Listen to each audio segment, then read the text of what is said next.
I've decided to step away from competing at the highest level in CrossFit. Obviously, I've competed at the CrossFit Games for 9 years, 4 times as an individual, 5 times as a team, and that is part of my legacy, all of the achievements I've accomplished, all of the struggles I've gone through. But I think for me, at the end of the day, I think I've said this from the very beginning of my career, I've wanted to be an inspiration for someone, and especially women. Growing up, especially in high school when I first started CrossFit, I was made fun of for being too bulky, too muscular. And for me, CrossFit was that strength where I actually gained confidence. And so I hope that through my CrossFit journey, that if I've inspired one person to become stronger or to find their potential or spark that desire to start fitness, that to me is that means I've accomplished something, and by giving back to the community and inspiring the future generations. So I started CrossFit in 2008. First CrossFit Regionals was 2012. I remember then that summer my mom drove me down to CrossFit Invictus, and we drove past the doors, and I saw inside of the building, it was Camille LeBlanc-Bazinet, I saw Josh Bridges, Val Vobril, Jenny LeBas, Cheryl Brost, all these big name athletes. And I was to my mom, no mom, let's drive by, I'm way too nervous to go in. And my mom was no, we're going in. And my mom literally parked the car, started walking in, and I was great, now I have to literally follow my mom into these doors. And I was so nervous to meet everyone, but everyone literally was so welcoming, and that weekend kind of solidified yeah, I want to do this, I want to go after my dream of going to the CrossFit Games. Ever since I moved to San Diego, Invictus was family to me. They treated me like family and really helped shape me into the person I am, not just as an athlete, but also I think just helped me with life too. I remember when I first started CrossFit, I didn't even know what the CrossFit Games was at the time. And I did it because I wanted to become a WNBA basketball player. So I started CrossFit because I wanted that extra strength and conditioning program. I remember when I first started CrossFit, 2 athletes that I really looked up to. One of them was Julie Fouché and also Camille LeBlanc-Bazinet. I remember there was one video of her doing slow motion ring muscle ups on YouTube. I saw that video, I took it to my mom, and I was Mom, I want to do this one day. I want to compete in the CrossFit Games like her. Yeah, it was pretty cool because then, years later, I was actually training with CLB, and we did a team together, and yeah, took off from there. In 2013, Rasmus moved to San Diego to go to English school, but he also wanted to start training at CrossFit Invictus. And I remember when he came into the gym, we had our elite 1 p.m. crew, and I was very particular about who was in this 1 p.m. training crew. And all of a sudden, this guy Rasmus shows up into our crew, and I was who is this training with us? I don't think he's good enough to be training with us. Long story short, years or a year later, we started dating, and then we made it official, and we've been together now for 10 years. It's pretty amazing to have met my husband through CrossFit, and then it's just so funny how then I met my husband who's all the way from Denmark, and yeah, it's just pretty cool how it comes full circle. Gosh, that was probably one of my favorite moments of my career, competing at that regionals, but also probably one of the most nerve-wracking weekends. Back then, no one really knew who I was, so I just kind of went into the weekend, no pressure, no expectations, and just did what I normally do in training, and I somehow surprised myself and ended up taking that 3rd place spot to the CrossFit Games, and that was just a surreal moment. I remember the final event.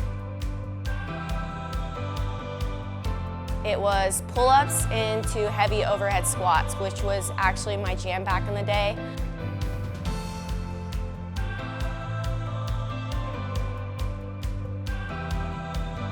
I had a feeling even before I crossed the finish line that I had qualified for the CrossFit Games.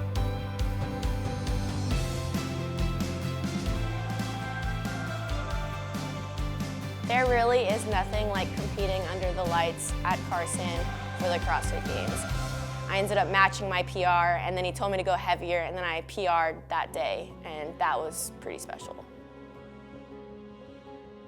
Come around 2016 regionals was probably the best I felt, not just physically, but mentally, and that year I won regionals.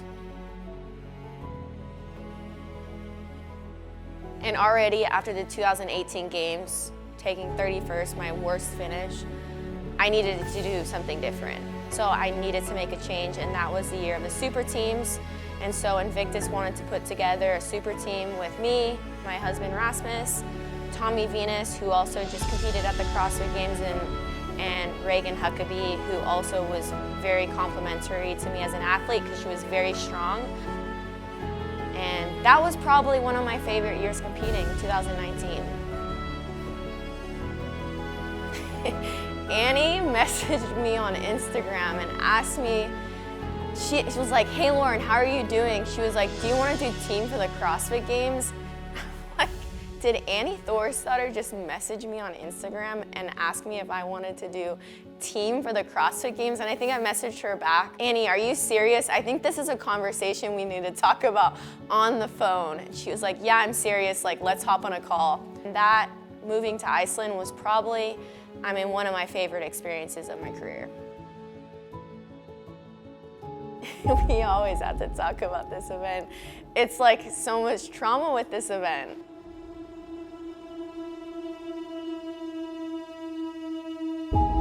That event was probably the worst event I've ever had at the CrossFit Games.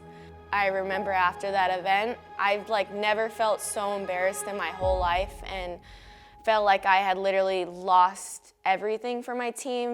Yeah, I literally hate even thinking about it, and I remember that night coming home and crying and crying and crying, and literally felt like just so disappointed in myself.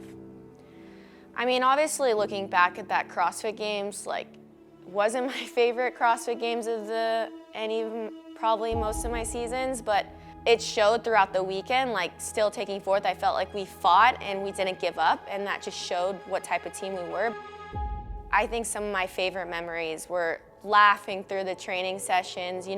I always thought training with Annie Thorisdottir was gonna be so serious, and that I was literally gonna be oh my gosh, I'm not gonna be able to hang with her or anything. She's gonna take training too seriously, and that is so far from the truth. Annie is a huge goofball, and we just laughed and laughed. Some training sessions, we would just be delirious, and but we were like family. It was so much fun. We'd do team dinners together, play games, and just living in another country and experiencing how that was, it was one of my that whole just experience was one of my favorites.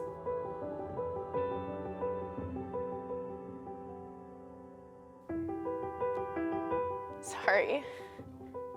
So my mom passed away on October 10th, and my mom was obviously my biggest hero. She was probably my biggest supporter in my whole CrossFit career, my #1 fan. And so losing your mom, and obviously realizing to myself there's so much more to life than competing in CrossFit. I remember I was also going to be competing in Rogue Invitational 2 weeks later, and I asked my dad, "Dad, do you think I should compete in Rogue Invitational still? Your mom would love to see you compete. She would hate to see you not compete because of her." I ended up competing that weekend at the Rogue Invitational, and it was so weird walking onto the floor and not seeing my mom out there. I think that weekend I actually felt so much peace. It did change my perspective a little bit. I think I constantly just put so much pressure on myself. That so many people care about the results or how I do, and it just showed that so many people had so much respect for me being out there and showing that no matter what life throws your way, you can keep fighting. And that to me is why why I started doing this, and the fact that I've been an inspiration for so many people, or maybe it's just one person has been inspired by my story, but that inspiration led to them changing their life, then I've made a difference. And so that to me is why I've been doing this.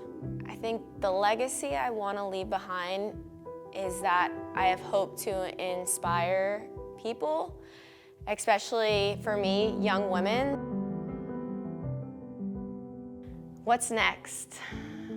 Well, now I think that's kind of why I felt, this back end of my mind, like about retiring, is because I feel like constantly I've been trying to do so much.